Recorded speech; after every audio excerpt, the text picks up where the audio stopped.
विद्यार्थियों, आज की क्लास में आपका हार्दिक स्वागत है।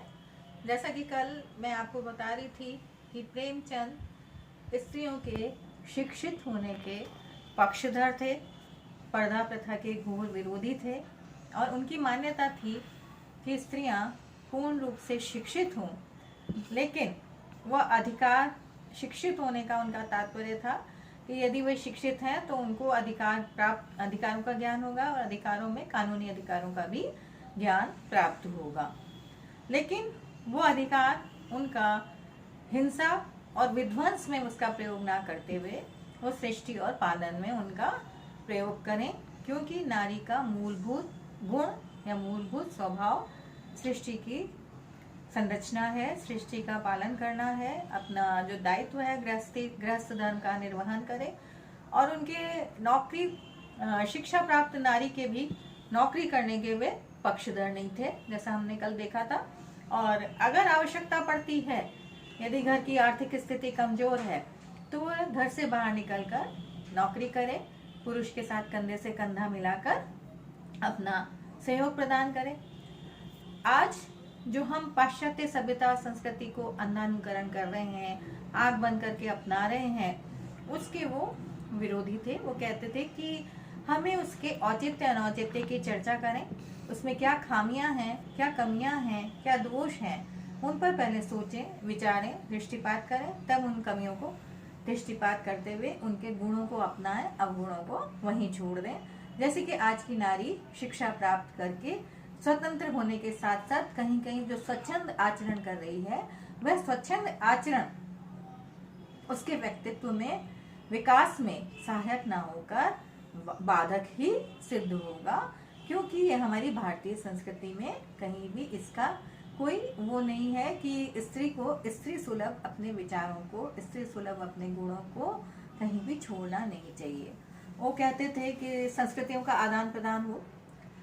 गोदान में जैसे मीनाक्षी और सरोज पात्रों के माध्यम से उन्होंने, यदि वो पाश्चात्य सभ्यता और संस्कृति का वो अंधानुकरण कर रही हैं, तो एक समय ऐसा आता है जबकि वो उनको पश्चाताप करते हुए दिखलाते हैं। उनका कहीं उन्होंने जो दिग्भ्रमित होकर जो मार्ग अपनाया, स्वच्छंद आचरण करना जो प्रारंभ किया, एक अवस्था में आकर उन्हें पश्चाताप करते हुए प्रेमचंद ने दिखलाया है। तो उनके हिसाब से संस्कृतियों का आदान प्रदान होना चाहिए, लेकिन किस अर्थ में और किस रूप में, उसका एक रूप जो है वो सुनिश्चित हो। हम उसको बिल्कुल स्वच्छंद होकर निर्बाध रूप से हम उसका अंधानुकरण ना करें। होना चाहिए इसके प्रति वे सजग हैं। किस सीमा में होना चाहिए, इस बात के लिए वो किस रूप में होना चाहिए, किस सीमा में होना चाहिए, इसके प्रति वे पूर्णतः सजग हैं। दूसरी संस्कृति के दुर्गुणों को अंधानुकरण करने वाली भारतीय नारी को वो सचेत करते हुए लिखते हैं, मुझे खेद है, हमारी बहनें पश्चिम का आदर्श ले रही हैं, जहां नारी ने अपना पक्ष खो दिया है और स्वामिनी से गिरकर क्या बन गई है, विलासिनी बन गई है। अर्थात वैसे तो क्या है, अगर भारतीय नारी रहेगी तो वो घर की स्वामिनी होती है, घर की वो स्वामी, जहाँ पुरुष स्वामी है वो स्वामिनी का पद होता है उसका। लेकिन हम जहाँ स्वच्छंद आचरण करते हैं तो पश्चिम के आदर्श का अंधानुकरण करते हैं, तो ऐसी स्त्रियां क्या हैं, अपने स्वामिनी के पद को खोकर विलासिनी का रूप धारण करती जा रही हैं, जो कि कदाचित उनके व्यक्तित्व के लिए उपयोगी सिद्ध नहीं हो सकता। जहाँ नारी ने अपना पक्ष खो दिया है और स्वामिनी से गिरकर विलासिनी बन गई है, पश्चिम में स्त्री स्वच्छंद होना चाहती है, इसलिए कि वे अधिक से अधिक विलास कर सके।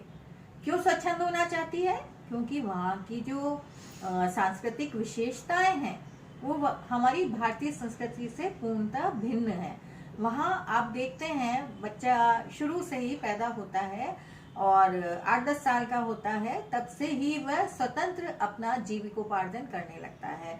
माँ बाप पर उसका कोई बोझ नहीं होता, माँ बाप उसको छोड़ देते हैं, वो स्वयं अपना जीवन का दिशा निर्धारित करता है, अपना कमाता है, अपना पढ़ता है, अपना पेट भरता है। तो वहाँ का जो स्थिति है, वहाँ आज आप इसके साथ किसी स्त्री के साथ आपको अच्छा लग रहा है तो आप उसके साथ रहें, आज दूसरे के साथ अच्छा लग रहा है तो उसके साथ रहें। मतलब वहां पर कहने का तात्पर्य यह है कि पति और पत्नी का जो यहाँ पर 7 जन्मों का रिश्ता माना जाता है, वो 7 जन्मों का रिश्ता पाश्चात्य संस्कृति में नहीं माना जाता। और वो इसीलिए वहां की स्त्रियां क्या है, वो चाहती हैं कि वो अधिक से अधिक विलास कर सकें, इसलिए वो विलास की वस्तु बनकर रह गई हैं। हमारी माताओं का आदर्श कभी भी विलास नहीं रहा। उन्होंने केवल सेवा के अधिकार से गृहस्थी का संचालन किया। पश्चिम में जो चीजें अच्छी हैं वह उनसे लीजिए, संस्कृति का आदान प्रदान होना चाहिए, लेकिन अंधी नकल किसकी सूचक है? मानसिक दुर्बलता की सूचक है। अगर हम किसी संस्कृति के दोष और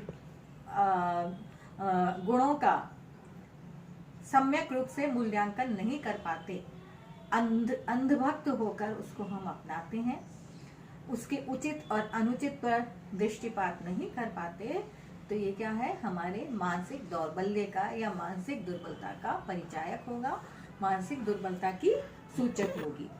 प्रेमचंद ने कर्म के लिए दाम्पत्य जीवन को नितांत आवश्यक माना, जबकि पश्चिम में क्या है? जैसा कि अब हमारे यहाँ भी एक कानून पारित हो गया, लिव इन रिलेशन।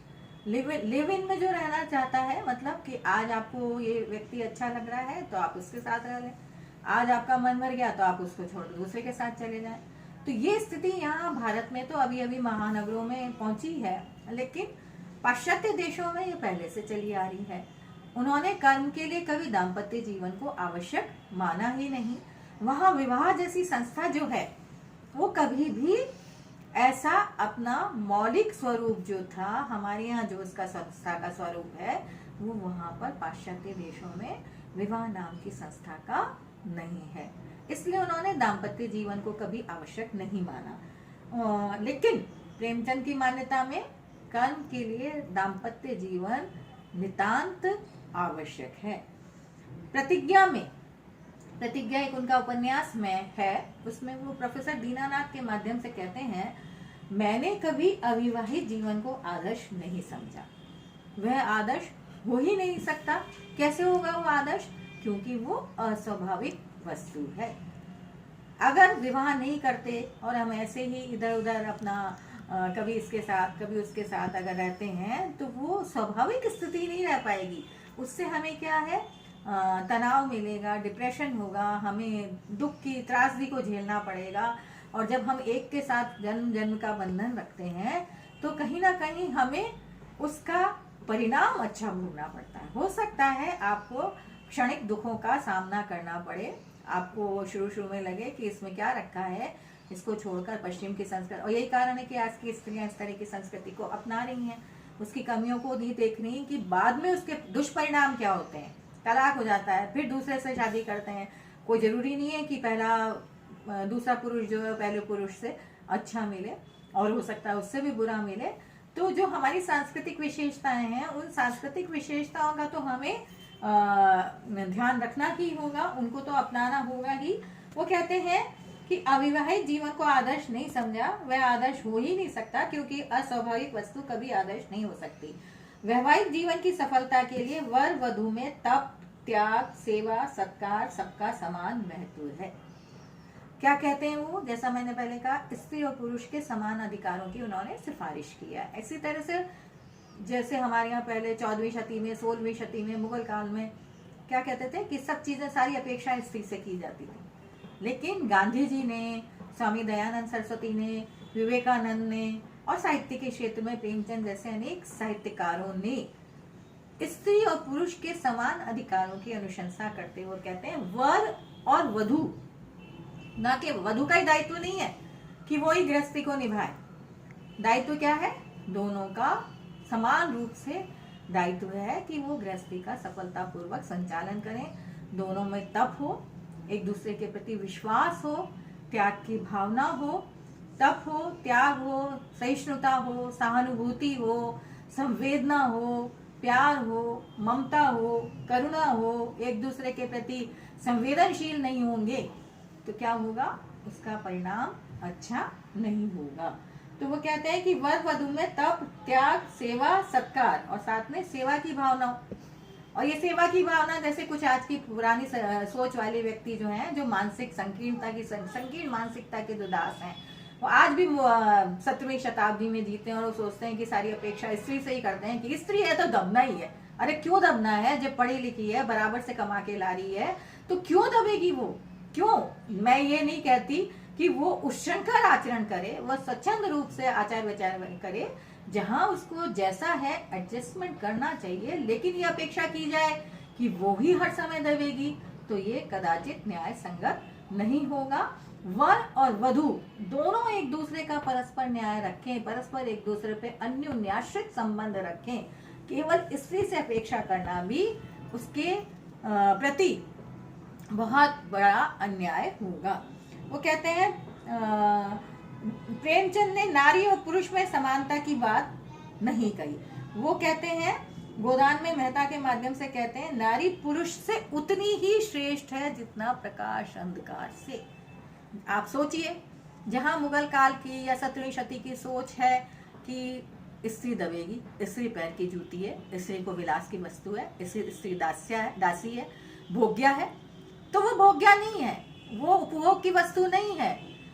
प्रेमचंद की दृष्टि में तो स्त्री पुरुष से उतनी ही श्रेष्ठ है जितना प्रकाश अंधकार से।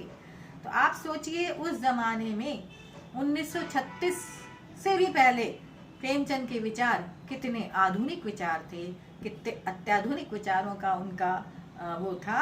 यही कारण है आज के युग में भी प्रासंगिक है, समसामयिक परिवेश में भी उनकी प्रासंगिकता यथावत है। आज